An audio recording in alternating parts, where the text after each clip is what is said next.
Well, hello, welcome again to our reading of the Greek New Testament, and I'm reading through Hebrews, and we're up to chapter 9. And here, as we had juxtaposition between the earthly priests and Jesus, the chief as chief priest, and the old covenant and the new covenant, in this section that we get a comparison between the earthly and heavenly sanctuaries. So this is not an easy chapter. Certainly the first part is quite difficult, but and you'll need also, as I mentioned before, to be consulting commentaries on the theological meanings of these things. I'm just going to translate the Greek. So, ekemenun kai he prote dikai omata latreas to te hagion cosmikon. Now, menun is that combination of particles, good classical usage, really used to introduce a new topic or to move on in the story. So, he prote, this presumably refers again to the first covenant. So the first covenant, therefore, had dikaiomata latreas. Dikaiomata is being used here in the sense of correct ways of doing things, and hence regulations. Latreia, of service or of worship. Te is that little particle meaning and. So it had that and to hagion cosmikon. Now, cosmikos is usually an adjective. It means belonging to the cosmos, to the world, perhaps material. The various translations take this as a kind of noun here, referring to the sanctuary. So the holy cosmikon, the holy, or perhaps the worldly sanctuary. So some of them take this as an adjective and take hagion here almost as a noun. So to translate it, I'd have to say something like the first covenant used to have, it's imperfect from echo, used to have then regulations for worship and a worldly sanctuary or a worldly holy place. Perhaps a holy place that belongs to the world. Skainegar kataskuaste he prote en he teluknia kai he trapezda kai he prothesis tone artone hetis legatai hagia.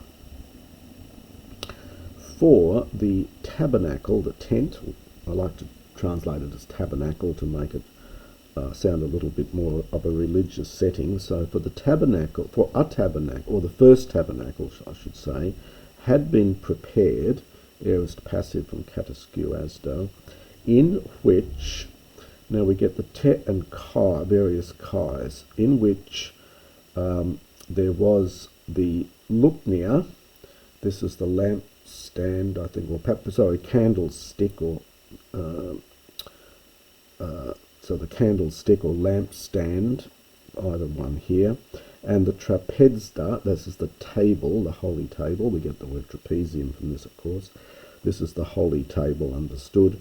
The prothesis tone artone, this is literally the putting forth of the bread, the showing forth of the bread, often rendered as the show bread, the bread that's put forth on the table.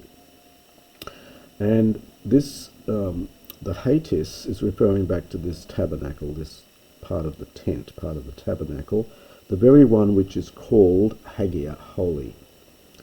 Meta de to deuteron katapetasma skaine he legomenein hagion crusu nekusa thumiaterion kai ten kiboton tes diathekes perikalumenein pantothin kusio en he stamnos crusaecusatomana kai he rabdis aron he bastesasa kai he plakes tes diathekes hup ano de autes cherubin doxes kataskias donta ton hilasterion, perihon esti nun legain katameros. It's a fairly long sentence there. So the first part is called hagia, meta there, but afterwards, now meta being used here adverbially. So it's after that, tot deuteron. Secondly, it is met up with tot deuteron, petasma. Petasma is a curtain. But after the second curtain, understand there is the tabernacle, the one which is called the Hagia in the Holy of Holies. So after this first one, after the second petasma, this is curtain, there is a tabernacle which is called the Holy of Holies, having krusun thumiaterion, having a golden incense burner, so a censer, having a golden incense burner, and the kibaton tes diathekes, this is the Ark of the Covenant. Perikalumenain, this is a perfect passive participle from perikalupto. Well, it's literally covered all the way round, pantoth in every direction, so everywhere, crucio with gold. So surrounded everywhere with gold, en hay, in which there is the stamnos cruce. Stamnos is just an old classical word for jar. So there is a golden jar having, or perhaps containing, top manna, the manna and the rhabdos. Now rhabdos it's a second declension feminine noun. It's one of those ones like hodos, and so you get hey rhabdos.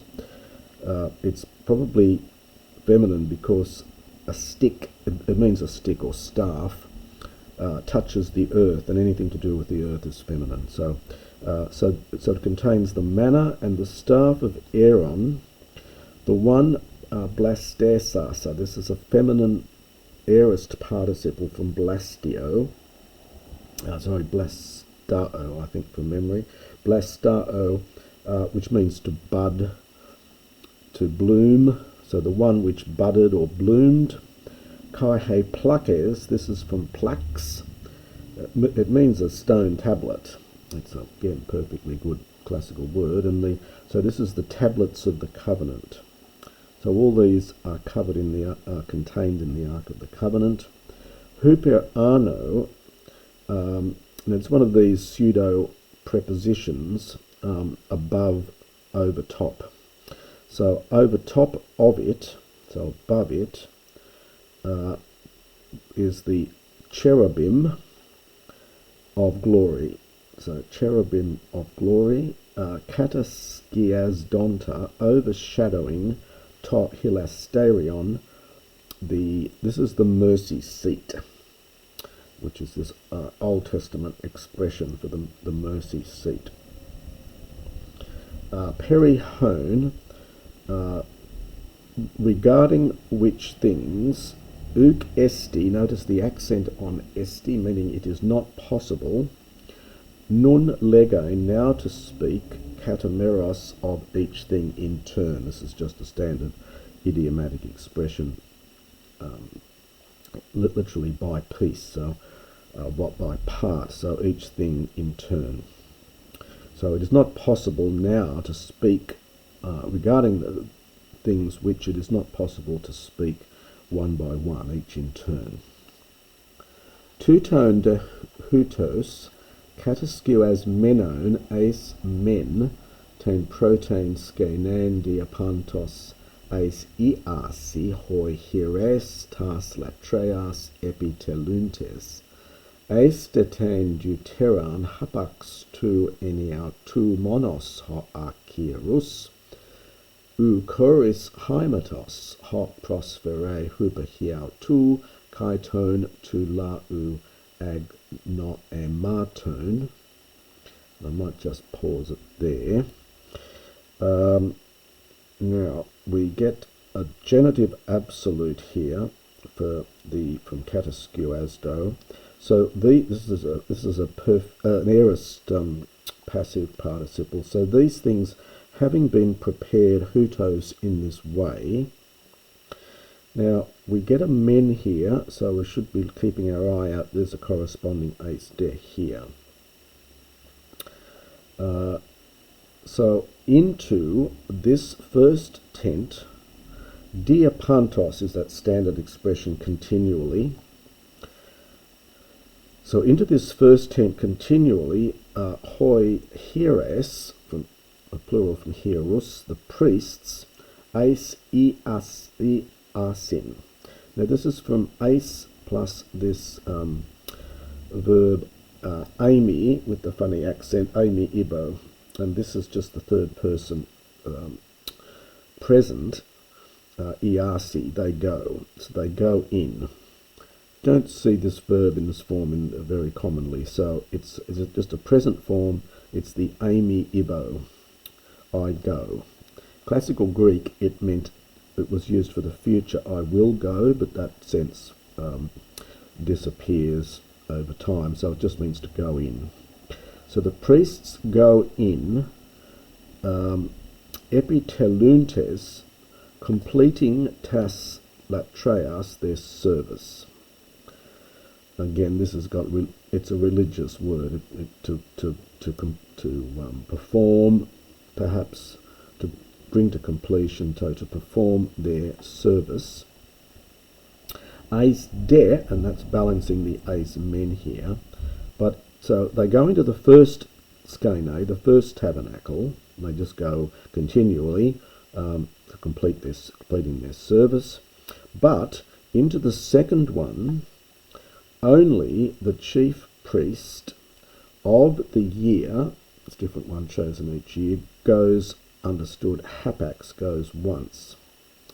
Euchoris haimatos, and not without blood, which, and haima is neuter, which prosfere he offers, huper hiautu, on behalf of himself, and understand on behalf of tone agnoermatone.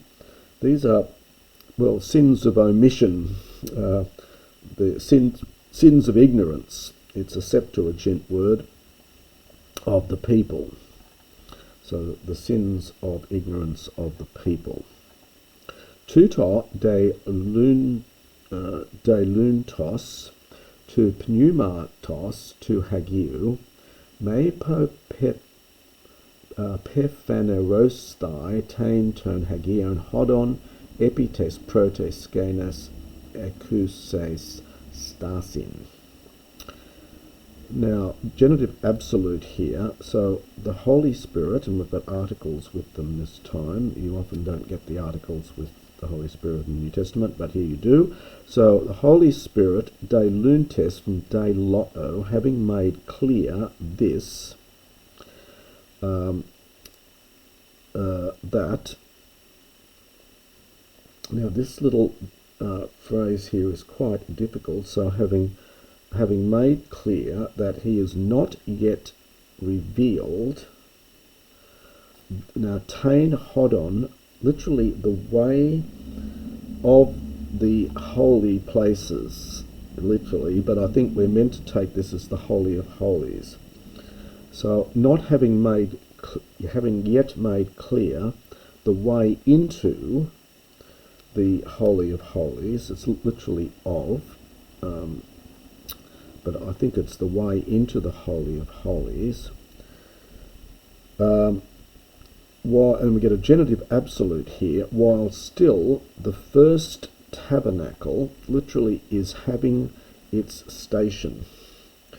So in other words, another way of, it's a very funny use of stasis here, which has a range of meanings, connected with histemi.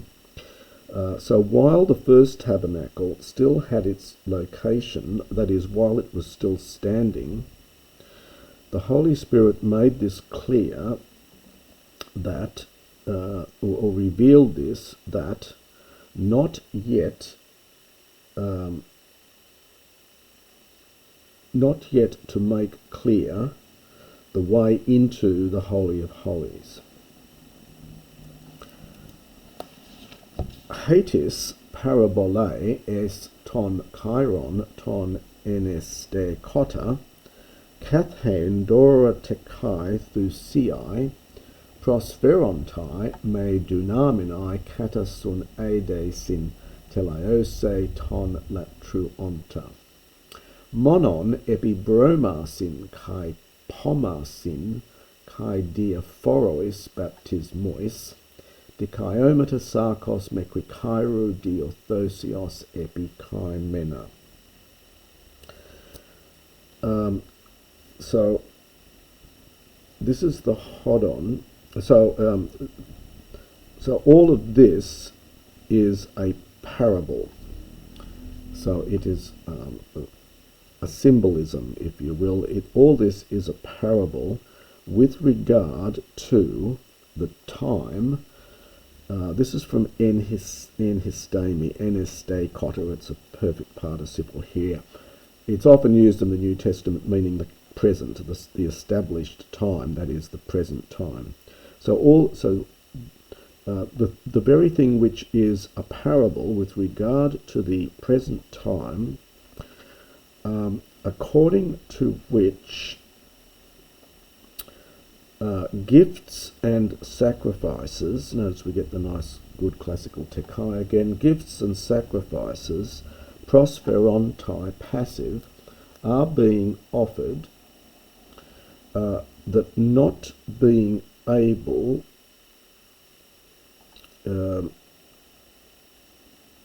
yes, so this is tricky, this bit here, not being able in regard to the conscience to bring to perfection the one who is ministering, the one who is serving.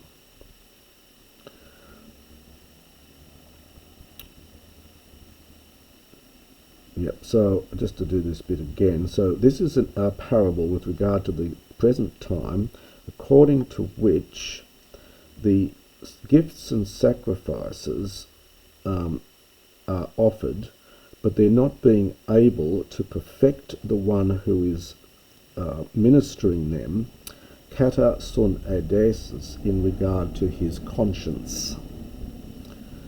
Monon epi bromasin, but only, and then we get epi, only in regard to these things eaten. So these are food regulations. So regard to that which is eaten and that which is drunk. This is from poma. It's a third declension noun connected with pino from the same root. So in regard to food and drink, and diaphoros, and in regard to various baptisms, various washings,